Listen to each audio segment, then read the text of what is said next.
Jim Steg, 1922 to 2001, was an artist, printmaker, and professor based in New Orleans, Louisiana. Considered the most influential printmaker to be based in New Orleans in the 20th century, Steg made a substantial impact on printmaking in New Orleans through his own work and over his 43-year tenure as a professor of printmaking at Newcomb College. Over the course of a long artistic career that saw him engage with several 20th century art movements, Steg used nearly every known printmaking technique and invented some of his own.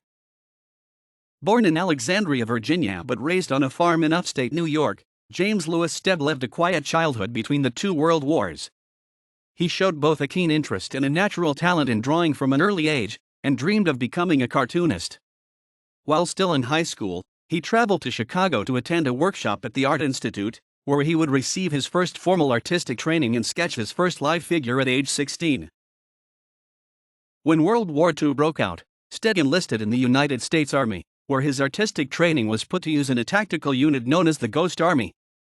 The Ghost Army was made up of 1,000 soldiers with artistic backgrounds, including such future titans as abstract expressionist Ellsworth Kelly and fashion designer Bill Blass, who were tasked with using their skills to deceive the enemy.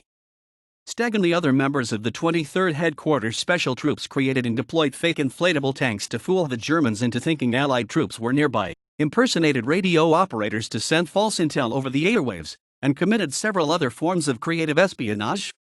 Jim Steg's experience as a member of the Ghost Army would make an enormous impact on both his life and his art. The Ghost Army unit proved to be a fruitful creative environment.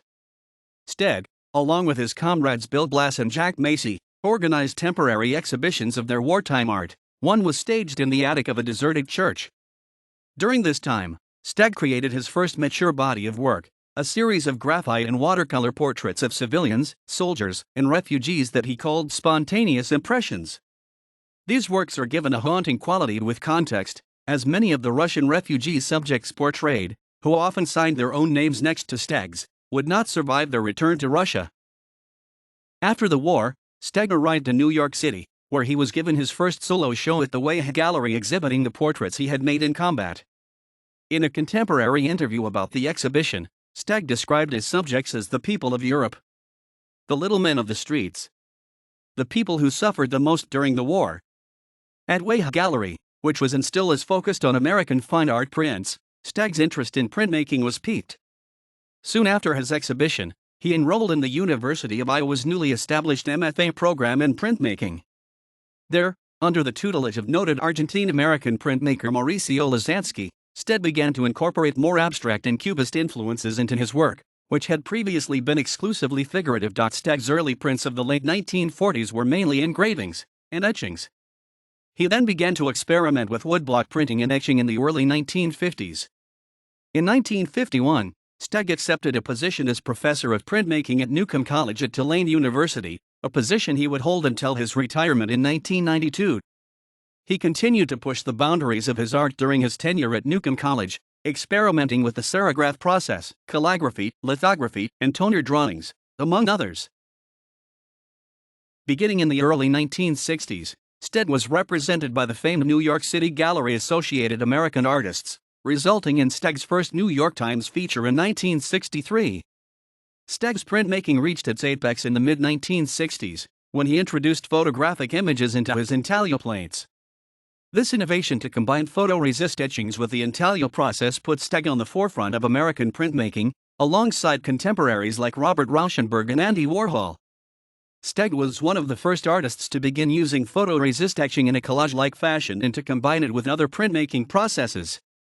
Steg's work in this new process was shown alongside the work of 18 other artists in the 1968 exhibition Photography and Printmaking at Associated American Artists, and was compared favorably to Warhol's silkscreen paintings of Jacqueline Kennedy in a contemporary New York Times review. In the early 1970s, Steg began to explore the human figure in a new way by using his own body as an implement, often rolling his face across a prepared plate to create a flattened, stretched representation, whose ultimate appearance was dictated somewhat by chance.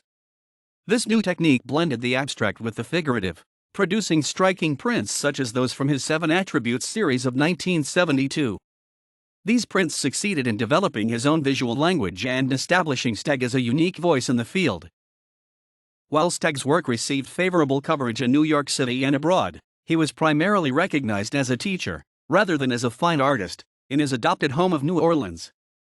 Residing in New Orleans rather than New York City, the center of the contemporary art world, prevented Steg from doing the necessary self-promotion required to reach a large audience. Steg remarked cynically on this fact in a 1967 interview with the Tulane newspaper: "An artist can become rich through high-pressure promotion. This doesn't make for good art, but for successful artists." In a 1974 interview, Steg decried both the conservative New Orleans art market and Newcomb College's long history of decorative art, rather than fine art, as reasons his national and international reputation flourished while his local renown lagged behind. The author, longtime New Orleans art critic Jocelyn Fosberg, conferred, "Jim Steg makes prints. They are known the world over. But he is hardly known here." This trend was corrected in 1978 with 30 years of J.L. Steg, 1948 to 1978, Steg's first solo retrospective at the New Orleans Museum of Art, which secured Steg's place in the pantheon of 20th century New Orleans artists, alongside painters George Dunbar and Ida Kohlmeyer and photographer Clarence John Laughlin. Jim Steg died in 2001 at the age of 79. His obituary was written by Daniel Pearsall, then curator of prints and drawings at the New Orleans Museum of Art, who remembered him as one of America's most distinguished printmakers. In the years since his death, Steg's archive has been meticulously maintained by his widow, Frances Swigert Steg. The Jim Steg collection, managed by Swigert Steg, numbers over 1,000 works and includes calligraphs, charcoal drawings, serigraphs, woodcut prints, sculptures, ink toner drawings, photoresist etchings, aquatints, color etchings, and paintings. In 2017, the New Orleans Museum of Art debuted Jim Steg, New Work, the first solo museum retrospective of Steg's work since his previous NOMA show in 1978. Staged in the museum's Templeman Galleries and numbering over 40 works spanning the length of the artist's career, Jim Steg, New Work highlighted Steg's contribution to 20th century printmaking both in New Orleans and beyond.